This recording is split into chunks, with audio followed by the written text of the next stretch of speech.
Всем доброго утра уже. Поскольку я ночью работаю, вы знаете, что у меня специальность такая работать по ночам.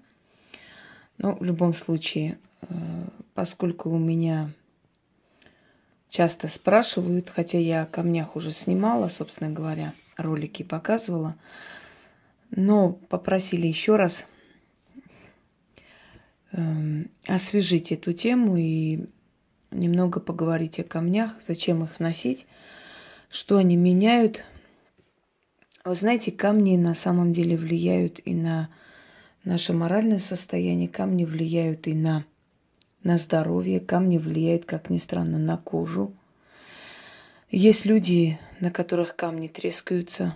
Это люди, у которых очень много черной энергетики накоплено, и камень вбирает в себя эту энергию и лопается, не выдерживает. Собственно говоря, такие люди назывались порченными, и это действительно соответствует правде, и таким людям лучше что-либо предпринять, как-то пытаться от этого спастись. Скорее всего, на нем очень большая черная энергия, которая опасна для него и для его жизни в том числе, и для его будущего. Давайте я ознакомлю немного с одной частью коллекции камней, расскажу о тех камнях, о которых не рассказывала, или освежу вашу память насчет тех камней, о которых мы уже с вами говорили, да? Поскольку камни несут силу Земли, они носители энергии Земли, и тем более кристаллы. Кристаллы это издревле считались окаменелые духи, которые остались в камнях и которых можно починить и заставить служить себе, собственно говоря.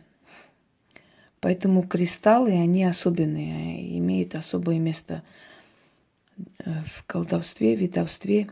Не всем людям рекомендуется носить любые камни, какие они захотят. Черные камни лучше носить после 35 лет.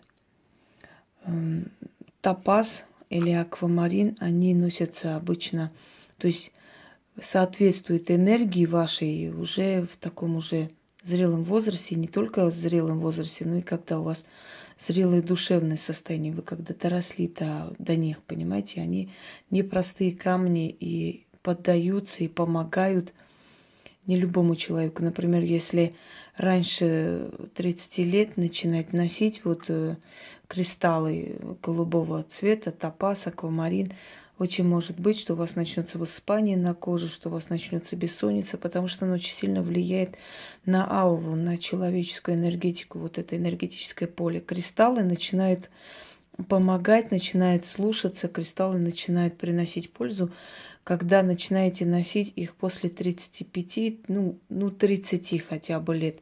Раньше не рекомендуется, особенно топазы голубого цвета. Это афганский топаз, он такой голубоватый, как море. Они тоже разные бывают, топазы. Вот еще один афганский топаз. Вот. Следующий. Это в основном добывается в Европе. Вот такого типа голубоватость. То есть это уже не голубая, извиняюсь, синеватость. Вот. Далее. Это российский топаз. Хотя производство не российское, итальянское, но топаз он вот такой бледный топаз. Это в основном добывается в России. Далее. Такой в основном индийский. Крупные, большие индийские или еще персидский топаз иранского производства. Он такой, знаете, и прозрачный, напоминает аквамарин, но это топаз.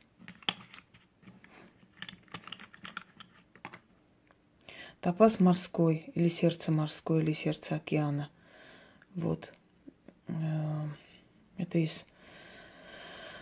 в основном добывается в Восточной Европе. Но поскольку камни заказываются отовсюду, особенно ювелиры, люди, которые как бы знают толк, да, это еще одна разновидность топаза. Видите, их множество, они разные. Огранка интересная. Вот здесь огранка отличная. И с белым золотом он очень сочетается. Голубые камни, камни синие, голубые, еще раз повторюсь, лучше носить вот уже в таком трезвом, готовом, ой, извиняюсь, зрелом, трезвом, в зрелом возрасте, ну, утро, устала немного. Так, следующий топаз – это итальянского производства. Итальянцы любят всегда вот снизу приделывать что-то, чтобы камень переливался и дал какой-то непонятный оттенок, благодаря тому, что вот внизу, видите, эта сеточка находится. Еще один бледный топаз. Так, здесь присутствует топаз, но здесь сочетание с другими камнями. Сейчас еще один цвет топаза. Покажу вам разновидность еще одну. Так, вот. Тоже интересная огранка. От огранки очень многое зависит. Огранка может улучшить камень, может испортить камень. Знаете, огранка может дешевить вид, а может, наоборот, сделать богаче, собственно говоря. Хотя от огранки не зависит свойство камня. Оно абсолютно от этого не зависит. Это уже как бы относится к красоте, к вкусу и прочее, прочее. Но еще покажу сейчас вам крупный топаз. Вот.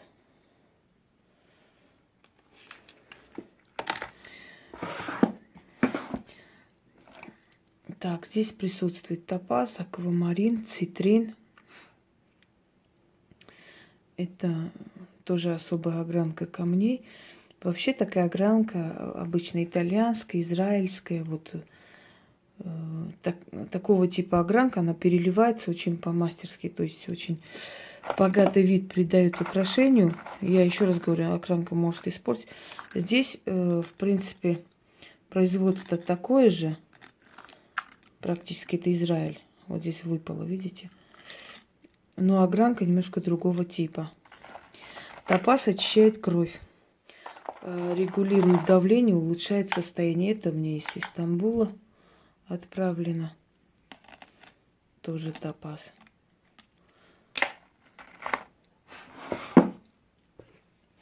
Итак, кроме того, топаз считался еще, знаете, царским камнем, поскольку было время, когда топаз был очень редким камнем и тяжело доставался и, собственно, стоил очень дорого. Даже если вельможи имели возможность купить, это не означало, что... То есть имели много имущества и денег, это не означало, что они найдут топаз, потому что топаз один из редких камней того времени. И поэтому, естественно, дорого стоил. Вот, еще одна разновидность топаза. Опять же, огранка, видите, огранка европейского типа. И оно поэтому переливается. Огранка есть разная. Есть восточного типа огранка, она более так точенного типа. Вот это, вот. Когда здесь делается плоское, и все остальное точится. А есть европейского типа. Вот еще раз показываю, где он, куда я его положила. Так, извиняюсь сейчас. Вот. Это европейский стиль. И такая огранка, она очень сильно позволяет переливаться. В средние века, когда уже Восток и Запад практически слились воедино, когда уже велась торговля и с Византией, а после уже с Османской империей, когда уже Византия была охвачена, да, то вот огранка европейская, она перешла на восток. Это цитрин. Это в основном, вот я даже не знаю, вот передается ли вся красота этого камня через, вот, более-менее передается. А так вообще вживую очень богатый вид. Это у нас изумруд. принципе, я... Далее, черные камни. Черные камни, они, знаете, делятся вот на бархатный тип камней, вот такой вот темноватый. Так, это у нас авантюрин черный. Так, сейчас скажу. Все вылетело из головы. Ой, так, секунду. Оникс. Черный оникс. Далее черный цвет. Это изумруд. Черный цвет. Еще раз сейчас покажу вам. Ну вот это султанат или султаник или султан. По-разному называется. Это из Персии. Черная граната. Вот, черный гранат. Если уж точнее, не знаю уж, как правильнее будет. Это на другой палец здесь не заходит. Черные камни носить лучше тоже уже в таком солидном возрасте, потому что я говорю, эти камни, они, знаете, как обязуют человека к чему-то. Черные камни, они собирают отрицательную энергетику, очищают с вас эту отрицательную энергетику, поэтому если у вас возраст еще, скажем, юный, да, то эта отрицательная энергетика, наоборот, может закрепиться черными камнями. Поэтому черные камни носите, опять же, в таком уже солидном возрасте, не маленьком возрасте, когда у вас энергия настолько усиленная, что вы можете, то есть ваша аура, ваша сила, все, что вокруг вас, ваша энергия уже более-менее зрелая. Вот в более юном возрасте можно носить раухтапаз такого типа, раухтапаз вот такого типа. То есть это уже камни более такие легкомысленные, более спокойные, они более легкие, они не тяжелого, ну, то есть не несут такой тяжелый характер. Можно зеленый изумруд носить в более таком юном возрасте. Они легкие камни, они очищают энергию человека, они успокаивают боль. Вообще, если у вас головные боли, вы можете сделать обруч из серебра и носить на голове. Многие балерины так носят. Отсюда и мода пошла в 19 веке, вот этот обруч серебряный. На самом деле носили от хондроза, носили от различных там головных болей, бессонницы и прочее.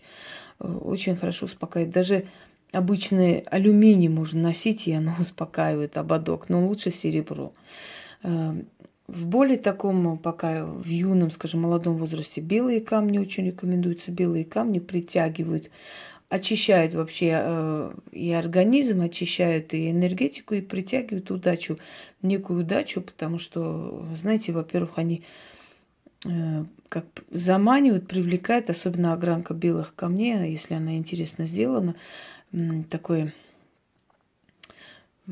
имеет такую привлекательность и имеет особенность, вообще белый камень имеет особенность притянуть удачу. Именно поэтому в различных там украшениях, особенно советских времен, всегда внедряли такое некое количество циркония. Он, естественно, белый. Вот он вокруг. Ну, как бы наполняли вот эту пустоту на украшениях и считалось, что цирконий притягивает очарование, притягивает удачу и прочее. Здесь тоже несколько камней. Здесь горный хрусталь зеленого цвета, здесь изумруд темный, аквамарин и прочее. Ну и остальные камни, это мелкие камни. Это у нас монета Цезарь. Специально сделано, это мне давно отправляли. В подарок, опять же, Израиль. Есть такая же монета и подвеска красивая. Ну вот, собственно, рассказываю, потому что уже, знаете, рассказывала не раз про камни. Опять белые камни, вот юношеские камни. Они любят юную энергию, они оберегают юную энергию. В основном, поэтому вот если у вас возраст еще юный, носите белые камни. Здесь очень мало именно украшений, которые носят характер магический, то есть для для магии, для ведьм и прочее. Это вот драконий глаз, аметист. Это один из моих любимых колец. Так, здесь в основном украшения подарены мне, и здесь не магического характера, но как-нибудь и их, может быть, покажу. Так, темный топаз можно носить. Вот еще один камень, точнее кольцо Хюррем называется. Ну, если помните, да, великолепный век, там намек на это. Вот еще один с топазом, черным сердоликом и циркониями. Опять Хюррем называется. Ну вот, это имя как-то постоянно звучит возле меня. Злит кое-кого, но я думаю, что нормальные люди воспринимают правильно. Черный камень опять, оникс с циркониями. Снова повторюсь, что черные камни лучше носить уже в таком более зрелом возрасте. Черные камни привлекают иногда и одиночество, понимаете? Они все-таки намек на скорбь, на вдовство и так далее. Чтобы такого не происходило, лучше постарайтесь носить в более таком зрелом возрасте, когда ваша энергия уже готова к черному цвету. Даже черная одежда не всегда рекомендуется носить, знаете, в юном возрасте. Так, изумруд. Это точно так же. Копия украшений из великолепного века. Зеленые камни, белые камни носить можно в 20 лет, где-то вот в таком возрасте. Можно носить янтарь. Ну, янтарь, он как бы не очень любим молодежью, но в любом случае янтарь очень даже полезен. Он полезен для давления, для регулирования процессов кровообращения и прочее, прочее. Так. Вот еще такого типа из топаза бусы. Одно время я просто носила камни, именно камни. Такие натуральные огромные камни. Потом как-то я перешла на серебро. Честно говоря, очищается очень сильно, очищается энергия от серебра. Поэтому я как-то полюбила серебро и так и осталась верна. Ну, надо постепенно переходить, снова носить эти камни. Камни тоже нужны. Камни дают энергию. Это у нас чернокнижная подвеска. Крест перевернутый и прочее, прочее. Ну, это мне подарили. Я особо не ношу такие, но раз подарили, он у меня есть. Вот этот волк, волчья луна. Я таких волков несколько заказывала, подарила многим своим друзьям. До сих пор носят. Необычные украшения. Я люблю необычные украшения. То, чего, ну, не у всех есть, собственно говоря. Скажем так. Я думаю, что это более... Дорогие друзья, я пока вот рассказала про несколько разновидностей камней. Именно какие можно носить в каком возрасте, желательно, рекомендуется, да. Не могу советовать, собственно говоря, это решают люди. Разноцветные камни, вот так, ну, естественно, александрин. Носить в юном возрасте не очень стоит, поскольку вы знаете, что это камень одиночества. Но он, знаете, как для зрелых женщин это никакой опасности особо не несет, но для юных сердец, да. Значит, бордовые камни, оранжевые камни, фиолетовые камни и прочее. Они с тяжелой энергетикой. Самая вот легкая энергетика — это белые камни, я вам говорила. Зеленые камни, такие более светлые цвета, более такие легкие на подъем камни, у которых нет такой тяжелой энергии, и не придется за ношение этих камней потом расплачиваться. На самом деле мы носим, нам очень нравится, но иногда мы не замечаем, почему у нас какие-то неприятности, какие-то неудачи сыпятся. Мы это никогда не связываем с камнями, но на самом деле имеет это место быть, это есть. Если будут еще вопросы по камням, задавайте. Просто я уже рассказывала о камнях. Я даже не знаю, сколько еще чего можно рассказать. Пока я думаю, что достаточно, собственно говоря. Пойду немного отдохну от дел. Ну и на днях, может, еще выложу ролик о камнях, если будет время, конечно. Всем удачи, всех благ и доброго утра.